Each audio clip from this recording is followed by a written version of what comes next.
और आज का मुद्दा है छिंदवाड़ा में रहूंगा, दिल्ली नहीं जाऊंगा। जरा देख लीजिए इस खास खबर को, फिर इस पर चर्चा करें।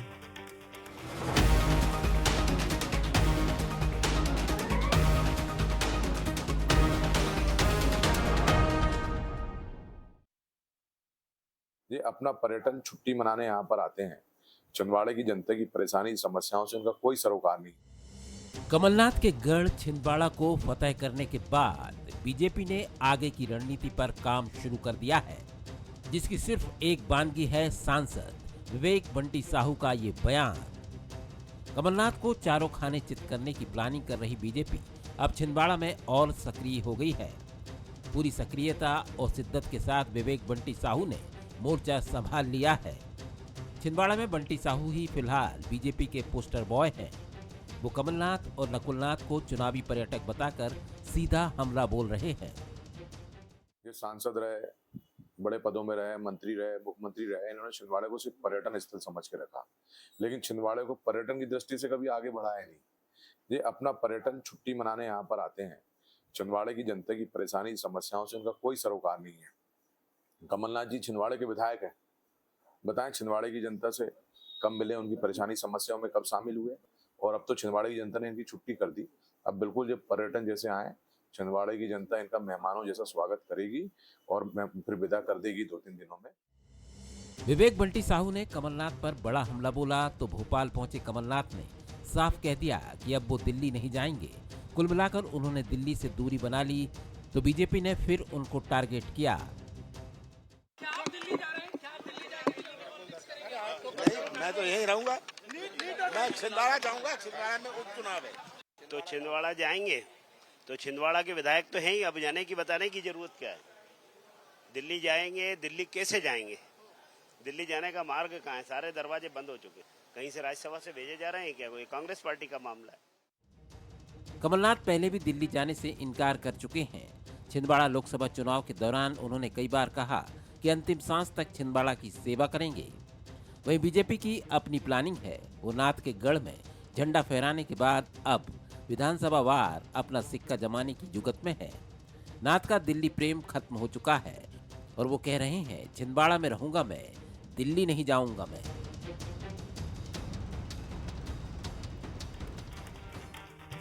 नमस्कार, मैं हूं मनोज सैनी। आज का मुद्दा है छिंदवाड़ा में रहूंगा मैं, दिल्ली नहीं जाऊंगा मैं। हम बात कर रहे हैं कांग्रेस के वरिष्ठ नेता, पूर्व मुख्यमंत्री और छिंदवाड़ा में लगातार सांसद रहे कमलनाथ की। कमलनाथ लौट आए, जाहिर है लौटे हैं तो फिर भारतीय जनता पार्टी के भीतर इंतजार भी होगा, लेकिन सवाल भी होंगे। बड़ी बात यह है कि कमलनाथ ये कह रहे हैं कि मैं दिल्ली नहीं जाऊंगा, छिंदवाड़ा जाऊंगा। अब कमलनाथ ही नहीं बल्कि आप देखिए मध्य प्रदेश में इस समय पीढ़ियां बदल गई है। नई पीढ़ी के हाथ में मध्य प्रदेश की कमान है, चाहे भारतीय जनता पार्टी की बात करें या फिर कांग्रेस की। फिर चर्चा ये भी चल पड़ी, क्या कमलनाथ और दिग्विजय सिंह दिल्ली जाएंगे? तो कमलनाथ ने कह दिया, ना बाबा ना, मैं तो छिंदवाड़ा जाऊंगा और छिंदवाड़ा जाकर अमरवाड़ा पर काम करूंगा।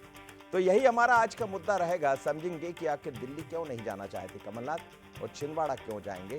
पहले 3 सवाल जिनके नजदीक हम रहने वाले, तो पहले वो 3 सुलगते सवाल। क्या अब अमरवाड़ा उपचुनाव में कमलनाथ खुद ही मुद्दा बनने जा रहे हैं?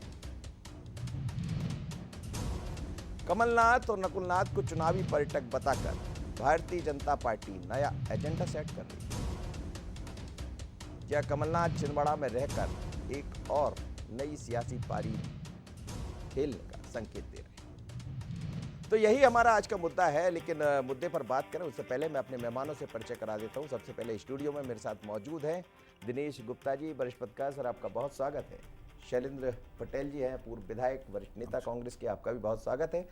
और यशपाल सिसोदिया जी जुड़ रहे हैं, भारतीय जनता पार्टी के वरिष्ठ नेता, पूर्व विधायक, प्रवक्ता की जिम्मेदारी संभाल रहे। यशपाल जी, आपका भी बहुत स्वागत है। दिनेश जी, सबसे पहले आपके पास ही आऊँगा। दिल्ली नहीं जाऊँगा मैं, छिंदवाड़ा जाऊँगा। अब ये तो लगातार कहा जाता रहा कि छिंदवाड़ा से उनका प्रेम रहा है। 40 साल तक उन्होंने वहाँ की राजनीति की, सांसद रहे, मंत्री बने, सब कुछ दिया छिंदवाड़ा को। लेकिन जब छिंदवाड़ा की बात आती है तो भारतीय जनता पार्टी क्यों उसको अलग ढंग से ले लेती है, सोच लेती है कि वो छिंदवाड़ा जाएंगे, दिल्ली नहीं जाएंगे? चिंता रहती बीजेपी के भीतर या कमलनाथ सच में ये कह रहा है कि मैं तो मध्य प्रदेश रहूंगा? तो ये संकेत किसके लिए? जीतू पटवारी के लिए? नहीं, देखिए इसमें आप कैसे भी डिकोड कर सकते जी। हैं आप, क्योंकि इसको जीतू पटवारी के लिए, नकुल नाथ के लिए, आप जो है भारतीय जनता पार्टी के लिए, किसी के लिए भी, क्योंकि एक जो है एक जनरल सवाल है और उसका एक जनरल जवाब है। ये उसी तरह से है जैसा मार्च 20 का जो घटनाक्रम हुआ था ना, उसके बाद भी ये बहुत चर्चा थी कि अब मुख्यमंत्री पद से हट गए हैं तो अब कमलनाथ यहाँ नहीं रुकेंगे, वापस दिल्ली चले जाएंगे, वो वहीं से राजनीति करेंगे। लेकिन तब भी उन्होंने यही कहा था कि मैं यहीं रहने वाला हूँ, कहीं नहीं जाने वाला और यहीं राजनीति करने वाला हूँ। तो उन्होंने जो है, जो पिछले 40 साल की राजनीति देखेंगे और आखिरी 5 साल की देखेंगे, तो फोकस तो उन्होंने मध्य प्रदेश पे किया। अब वो उनको रिजल्ट उस तरह के नहीं मिले, ये बात अलग है। छिंदवाड़ा के रिजल्ट भी जो लोकसभा के रहे वो उनके खिलाफ ही गए हुए हैं।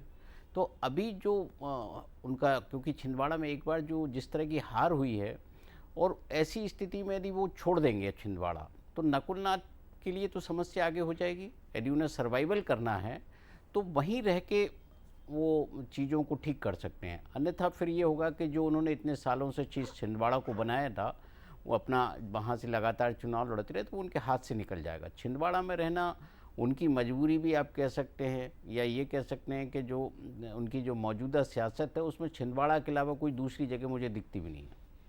ये बड़ी महत्वपूर्ण बात आप कह रहे थे कि दूसरी जगह अब नहीं दिखती। अब मैंने जोड़ दिया अपनी तरफ से, मैंने गलत तो नहीं किया? जी आपने जी। बिल्कुल ठीक है। आपके पास आऊंगा यशपाल जी। भारतीय जनता पार्टी को कमलनाथ को लेकर, ठीक है अब तो आप जीत लिए हैं, छिंदवाड़ा आपका हो गया, अमरवाड़ा की तरफ आप निगाह बनाए हुए हैं, वहां से एक ऐसा प्रत्याशी दे दिया कांग्रेस ने कि कह रहे हैं कि टक्कर बड़ी जोरदार दिखाई दे रही। लेकिन कमलनाथ जब आते हैं तो चर्चा कमलनाथ की ज्यादा होने लगती, तो क्या ये चिंता का विषय भी रहता? और उन्होंने कह दिया वो दिल्ली नहीं जा रहे, छिंदवाड़ा ही रहने वाले, मतलब अगली तैयारी शुरू कर दी उन्होंने। मनोज जी, डिबेट का विषय किसने दिया? भारतीय जनता पार्टी ने तो नहीं दिया। छिंदवाड़ा जाऊंगा, दिल्ली नहीं जाऊंगा। हम कांग्रेस से पूछना चाहते हैं, दिल्ली का न्योता किसने दिया, क्यों दिया, कब दिया, दिया कि नहीं दिया? अब ये सारी चीजें जब आती है मनोज जी, तो ये प्रश्न तो उठता है कि ये दिल्ली नहीं जाऊंगा, दिल्ली नहीं जाऊंगा, ये तो प्रश्न व्यक्तिगत रूप से उनका है। हमने तो नहीं कहा कि आप छिंदवाड़ा ही रहिए, दिल्ली जाइए। किसने कब क्या कहा ये तो वो जाने और उनके दल के लोग जाने, हमें कोई ज्यादा सरोकार नहीं है। लेकिन हम इतना जरूर जानते हैं कि कमलनाथ जी के इस लोकसभा के चुनाव में उनके खास सिपहसालार जिस प्रकार से टूट गए हैं, कमलनाथ जी को जिन पर विश्वास और भरोसा था, यहां तक कि उनके सुपुत्र नकुलनाथ जी की भी सीट वो नहीं बचा पाए। मुझे लगता है कि छिंदवाड़ा में जो दम भरते थे नाथ परिवार, उनकी कहीं ना कहीं हवा निकल गई है और प्रदेश भर में उनके खास सिपहसालार टूट गए। तो अब ये ऐसा मन बना करके रह रहे हैं कि मैं ये बात कह करके मन को हल्का कर लूंगा कि मैं दिल्ली नहीं जाऊंगा, मैं तो छिंदवाड़ा में ही सर टूट गए उसके बाद भी तो छिंदवाड़ा ही रह रहे हैं ना? नहीं, कितने दिन रह रहे हैं? जैसा अभी विवेक साहू बंटी कह रहे थे और आपने भी उसका उल्लेख किया है, मैं आपका विवरण देख रहा था, ये चुनाव में पर्यटन करने आते हैं। कितने दिन कमलनाथ जी आए और कितने दिन अभी चुनाव में रहेंगे और कितने दिन विधानसभा में रहेंगे? अरे तब जब ये मुख्यमंत्री थे मनोज जी और मैं विधानसभा में सदस्य था, कितना वे हाउस में कितनी चिंता करते थे, न सदन की चिंता करते थे, न छिंदवाड़ा की चिंता करते थे। दिल्ली इनसे दूर हो गई है। और देखिए, दिल्ली दूर होने का कारण यह कि दिल्ली के दो नेता दिग्विजय सिंह जी और कमलनाथ जी, दोनों अगर ये बात करेंगे फैक्ट फाइंडिंग समिति में 1-to-1 चर्चा में, दोनों हारे हुए पराजित उम्मीदवार हैं।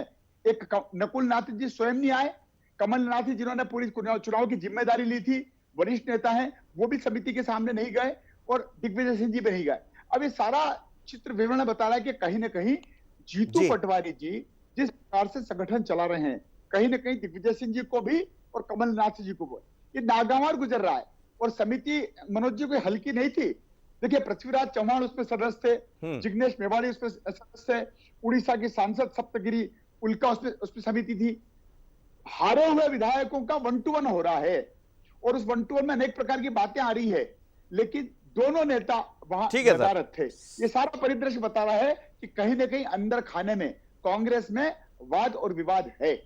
जी शैलेंद्र जी, ऐसा ही है क्या? इसलिए दिल्ली नहीं जाएंगे या दिल्ली बुला नहीं रही उनको? मैं नहीं कह रहा हूं, ये अब यशपाल जी कह रहे हैं।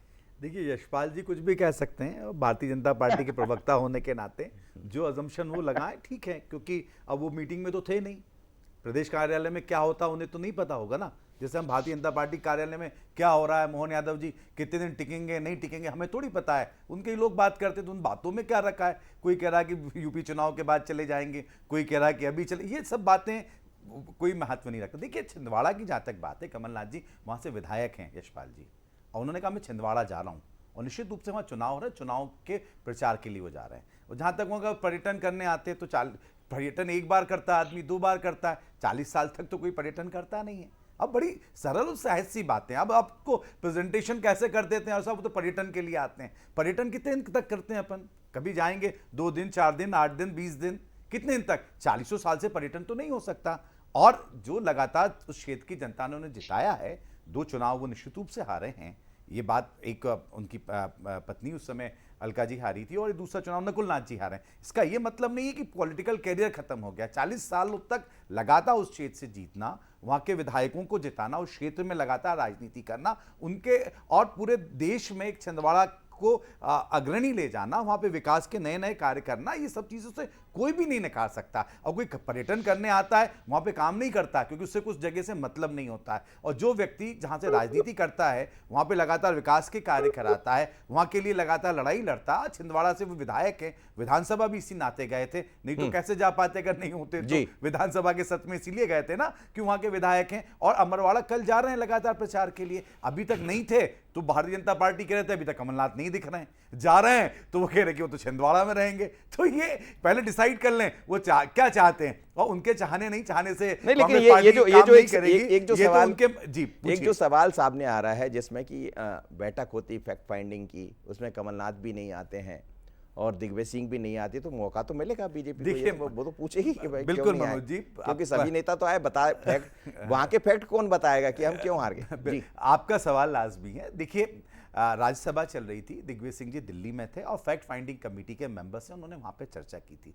आज के इस युग में बहुत सी चीजें टेक्नोलॉजी के माध्यम से, आप भी हमारे स्काइप पे कई बार बैठाते हैं, यशपाल जी भी बैठे हुए हैं, जरूरी थोड़ी कि यशपाल जी यहाँ आएंगे तो ही वो स्टूडियो में बात कर पाएंगे। अच्छा, वहाँ स्काइप से जुड़ गए थे वो? कई मीटिंग्स होती, जूम मीटिंग्स आजकल पार्टी कर रही है। व्यक्तिगत दिल्ली में पृथ्वीराज चौहान जी से उनकी बात हुई थी, नकुल नाथ जी नहीं थे क्योंकि कमलनाथ जी कैंडिडेट नहीं थे। पहली बात, नकुल नाथ कैंडिडेट थे। कमलनाथ अभी आता कि वो क्यों नहीं आए, अब वो आज आ गए, उस दिन मीटिंग में नहीं आए, तो उस दिन तो लोकसभा कैंडिडेट्स जो थे उनकी मीटिंग थी। उस मीटिंग के लिए नकुल नाथ जी ने ऑलरेडी बाहर थे और वहां से उन्होंने मीटिंग में जूम से उनसे जुड़ के अपनी सारी बातें उन्होंने रखी। बाकी कैंडिडेट्स आए और उन्होंने अपनी अपनी बातें रखी हैं। अब मैं बताना चाहता हूं मनोज जी, जो पहले दिन नहीं आए थे उन्होंने दूसरे दिन बात रखी। अब ये सब चीजें थोड़ी हम बाहर बताएंगे, कौन कब आया, कौन जूम से मीटिंग करी, कौन ने किस तरीके से बातचीत करी, कौन दिल्ली। अब भारतीय जनता पार्टी को हमें इन लेखा जोखा देने की आवश्यकता नहीं। वैसे भी फैक्ट फाइंडिंग कमेटी का मामला हमारा इंटरनल है क्योंकि हम डेमोक्रेटिक हैं, इसलिए दिन भर उस दिन सारे कैंडिडेट से चर्चा हुई, अगले दिन चर्चा हुई। अभी 5 और 6 तारीख को जितेंद्र सिंह जी आ रहे हैं, फिर चर्चाएं होंगी और फिर सवाल पूछिएगा, हम जो उचित लगेगा जवाब दे देंगे। बोल दीजिए यशपाल जी, कुछ कह रहे हैं आप, जल्दी से पूछ लीजिए, फिर मैं दिनेश जी समझ लेता हूं। मनोज जी, मैं किरातार शैलेंद्र में पूछना चाहता हूं, डॉक्टर गोविंद सिंह जी के बयान, अजय सिंह राहुल भैया के बयान, अरुण यादव जी के बयान, आदि नेताओं के भी लोकसभा चुनाव के बाद जो बयान आ रहे हैं, लक्ष्मण सिंह जी के बयान, ये बयान हमने तो नहीं दिए, वो तो जूम पे नहीं थे, वो तो वर्चुअली नहीं थे, वो तो एक्चुअल थे। उसके बारे में आप कुछ कहेंगे क्या? बिल्कुल, 5 बड़े नेताओं ने लोकसभा चुनाव, चलिए सुनिए, जवाब दूंगा ना। देखिए, उनके बयान के बंद कमरे में नहीं थे, उनके बयान थे, आप सबने सुना। और उसके बाद उन्होंने अपने मन की कुछ बात कही होगी। यशपाल जी सुन लीजिए ना, प्रश्न भी कर रहे हो तो सुन भी नहीं रहे। पहले आप प्रश्न कर रहे हैं, उत्तर ले लीजिए भाई साहब, कह दीजिए आपसे। देखिए, बयान अगर किसी ने कहा, अपने मन की बात कही, तो उसके जवाब मिले। कहीं ना कहीं उन चीजों को ऐसा तो नहीं है, और कोई ये नॉन डेमोक्रेटिक तो नहीं कि भाई आपने बोल दिया चलो बाहर निकल जाओ। ये मोदी तो है नहीं कि आप कोई बोल नहीं सकता, कोई मिल नहीं सकता, कोई जाके हाथ नहीं मिला सकता, या दर्शन दुर्लभ होंगे। यहां तो कांग्रेस पार्टी में ये अच्छी बात है, अगर किसी को कहीं लगा, उन्होंने वो बात रखी, और इन सबका फैसला पार्टी हाईकमान करती है। कौन किस तरीके से काम करेगा, कौन नहीं करेगा, ये किसी के बयानों से नहीं होता है। ठीक है दिनेश जी, चीजें बदली है बड़ी तेजी से। हम सियासत की, जब मध्य प्रदेश की राजनीति शुरुआत में मैं कह रहा था पीढ़ियां बदल गई, दोनों पार्टियों को हम देखें तो नई पीढ़ी के हाथ में है। ना तो अब शिवराज जी है और ना ही पुराने नेता है, नरेंद्र सिंह तोमर जी हैं तो विधानसभा अध्यक्ष बनकर बैठ गए। बाकी ना हम नरोत्तम मिश्रा जी को देख पा रहे हैं। ऐसे ही कांग्रेस के भीतर भी है, दिग्विजय सिंह और कमलनाथ बड़े सीनियर लीडर हैं, दोनों चुनाव भी लड़े, एक विधानसभा का चुनाव लड़े, एक लोकसभा का चुनाव लड़े। सवाल यही है, क्या कांग्रेस के भीतर ये सब चीज़ें ठीक चल रही है, जिसको लेकर ये बार बार बातें आ जाती है कि कहीं अजय सिंह साथ नहीं दे रहे हैं, कहीं वो नहीं दे रहे हैं, और ये चिंता बढ़ाएगा कांग्रेस को? मनोज जी, ये कोई नई बात नहीं है, जितनी भी बातें आ रही ना कांग्रेस की, और कांग्रेस चुनाव हारी क्यों? यदि ये सब बातें नहीं आ रही होती, ये सब बातें नहीं चलती कांग्रेस में, तो किस बार चुनाव हार जाती क्या वो? ये तो चुनाव के पहले भी होती है, चुनाव के बाद भी ये बातें कांग्रेस में होती नहीं, और कांग्रेस लगातार कमज़ोर होती रही है। कांग्रेस का ये भी है कि लोकसभा चुनाव में तो वो बहुत अच्छा परफॉर्मेंस कभी देती नहीं है। 15 साल बाद उसकी 18 में सरकार में वापसी हुई थी। तो उसकी जो प्रॉब्लम है कोई एक दिन की प्रॉब्लम नहीं है। जो फैक्ट फाइंडिंग कमेटी किसी को इंट्रोगेट करने नहीं आ रही है कि अच्छा तुम बताओ तुम क्यों हार गए या क्यों हार गए। कोई भी फैक्ट फाइंडिंग कमेटी होती है, ये जिसे आप रिव्यू कमेटी कहते हैं। फैक्ट फाइंडिंग का मतलब ये उनका जो ओवरऑल जो है उसमें कि मध्य प्रदेश जो कांग्रेस का कभी गढ़ हुआ करता था, ये लगातार क्यों कमज़ोर हो गया। उनका जो कांग्रेस जिन राज्यों पर देखिए आप, उनका जहाँ जहाँ भी 0 सीट्स हैं वो इस पर कर रहे हैं, इस पर लगातार वो कई राज्यों की कमेटी बनी हुई है। वो ये देख रहे हैं कि जहाँ हमें कुछ भी नहीं मिला, जहाँ से यदि समर्थन मिलता तो हो सकता है कि हम सरकार बना लेते, तो वो उसकी स्टडी कर रहे हैं। उसमें ये भी है कि आपने इतने जो पुराने नेता हैं उन्हीं के हाथ में दिया, नई जनरेशन नहीं आई। जो बीच में अरुण यादव का प्रयोग हुआ था, ये जनरेशन पहली बार चेंज नहीं हुई है। अरुण यादव भी तो आए थे उसी जनरेशन से, लेकिन जब आपने चुनाव आया तो उनकी जगह कमलनाथ को भेज दिया। फिर आप फैक्ट फाइंडिंग कमेटी पे जाएंगे तो मार्च का 20 का भी घटनाक्रम है। बहुत सारी चीज़ें हैं जो कहीं ना कहीं अभी पहले तो वो नीचे लेवल पर मुझे लगता है सुन रहे होंगे। महत्वपूर्ण ये है कि कांग्रेस में जो भी ये चिंतन मंथन आप कुछ भी कह लीजिए ये चल रहा है, उसके बाद क्या परिवर्तन होगा। क्या ये जो मौजूदा लीडरशिप है वो इतनी स्पार्किंग है, इतनी अट्रैक्टिव है कि जनता इनकी तरफ अट्रैक्ट हो जाएगी, या इनको जनता को अपनी ओर खींचने के लिए क्या करना पड़ेगा। क्योंकि जो स्थितियां हैं, परिस्थितियां हैं, उसमें तो कांग्रेस के लिए सर्वाइवल मुश्किल दिख रहा है ना। आप कई इतनी बड़ी टूट हो चुकी है, 6 लाख से ज़्यादा कार्यकर्ता छोड़ के जा चुके हैं। तो ऐसी स्थितियां जब हैं, ये भी तो सामने आया कि साहब बहुत बड़ी संख्या में लोग छोड़ के चले गए, चुनाव के वक्त छोड़ के चले गए, तो फिर हारना ही था आपको। बहुत सारी चीज़ें उनके सामने हैं, बहुत सारी चीज़ों को वो मुझे लगता है कि जब समझेंगे, उसके महत्वपूर्ण ये है कि उनका जो नया चैप्टर होगा उसमें कांग्रेस किस तरह की होगी। बिल्कुल, और नए चैप्टर को लेकर यशपाल जी आपको चिंता इसलिए बढ़ जाना चाहिए, बढ़ेगी शायद, क्योंकि वो फैक्ट पर काम कर रहे हैं। जो फैक्ट पर आप किया करते थे, आप क्या भी मंथन चिंतन, फिर जो फैक्ट आते थे आप भी अपने नेतृत्व को पहुंचाते थे, उसके बाद कई तरह के निर्णय होते थे। फैक्ट तो यहाँ भी इकट्ठे किए जा रहे हैं। अब कमलनाथ दिल्ली जाएंगे या छिंदवाड़ा रहेंगे, ये तो ऊपर वाले तय करेंगे। मनोज जी, फैक्ट फाइंडिंग समिति का जो 2 दिन का 1-to-1 हुआ है, और उसी को पूर्व कानून मंत्री, कांग्रेस के वरिष्ठ नेता पीसी शर्मा जी ने जो बयान दिया, बाइट दी उन्होंने, और ये कहा कि फैक्ट फाइंडिंग को यहाँ पर 1-to-1 चर्चा नहीं करना चाहिए, जमीन पर जाके देखना चाहिए। इसका मतलब यह है कि कांग्रेस की जमीन कहीं ना कहीं बहुत कमजोर है, बंजर जमीन हो गई है। उस पर किसी भी प्रकार की फसल उगाने की कोशिश करो, वो नहीं सरशब्द होगी। ये हम नहीं कह रहे हैं, पीसी शर्मा जी ने इस समिति की, महत्वपूर्ण समिति के, लोकसभा चुनाव के परिणामों के बाद जिस प्रकार से 1-to-1 हुआ है, और जिस प्रकार से विधायकों ने, जो हारे हुए विधायक थे, उन्होंने जिस प्रकार से बयान किए, और बयान के बाद पीसी शर्मा जी का जो बयान आया, उन्होंने तो चुनौती दे दी कि इस फैक्ट फाइंडिंग कमेटी की जरूरत ही नहीं है, इसको तो जमीन पे जाना चाहिए। मतलब कांग्रेस की जमीन नीचे बहुत कमजोर है, ऊपर ऊपर बात करके जाने से कोई मतलब नहीं निकलेगा, ऐसा मंतव्य श्री पीसी शर्मा जी का था। हालांकि लोकसभा में थोड़ी सी मजबूत हुई है कांग्रेस की जमीन, वो तो आप भी समझ रहे होंगे। आज भी सदन में चीजें दिखाई दे रही, तो मुझे लगता है कुछ तो मजबूत हुआ।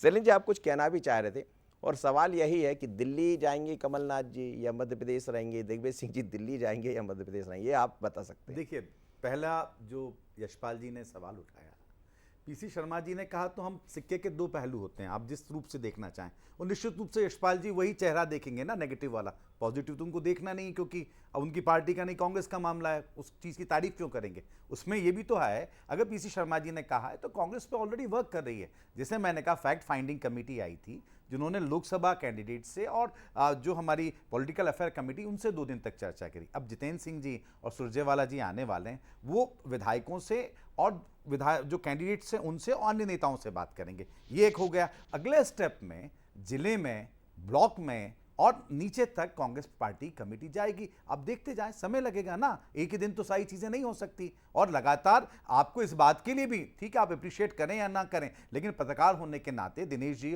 और मनोज जी, आप इस बात को तो आप देख रहे होंगे कि इस तरह का मैंने मेरे 20 साल के अंदर तो नहीं देखा पॉलिटिकल कैरियर में कि कांग्रेस इस तरीके से लगातार चर्चा कर रही। ये सुधार की तरफ कदम है। निश्चित रूप से शुरुआत में ये सब चर्चाएं करना, जानकारी लेना, वो सब उसके बाद में ही अगली स्टेप होती है। हम जब तक जो समस्याएं हैं उनको नहीं समझेंगे तो समाधान कैसे निकालेंगे। तो उन समस्याओं को हम कहीं ना कहीं पहचानने का प्रयास कर रहे हैं कि ठीक है, हमें कहाँ कहाँ में दिक्कतें हैं, और उसके लिए कोशिशें लगातार हमारी जारी है। और ये हमारा काम है, हम करने का प्रयास कर रहे हैं। हमें किसी का सर्टिफिकेट उसमें नहीं चाहिए, ना भारतीय जनता पार्टी है अन्य दल का, लेकिन आप पत्रकारों का जरूर हमें अप्रिसिएशन चाहिए। अगर हम ठीक कर रहे हो तो आप कहेंगे तो हम और ऊर्जा के साथ करेंगे, और आप उसको उस तरीके से कहेंगे तो शायद हमें लगेगा कि आपका दृष्टि में कहीं ना कहीं उस तरीके नहीं है। जहां तक आपका सवाल जो था कि दिग्विजय सिंह जी राज्यसभा के सदस्य हैं, निश्चित रूप से उनकी ड्यूटी वहां पर है और मध्य प्रदेश में वो लगातार सक्रिय हैं। आपने चुनाव के रिजल्ट के बाद में भी आपने देखा होगा कि अगले ही दिन वो प्रदेश के दौरे पर निकल गए थे।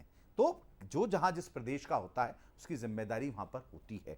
कमलनाथ जी मध्य प्रदेश की विधानसभा में छिंदवाड़ा के विधायक हैं, उन्होंने उस पद से इस्तीफा नहीं दिया है।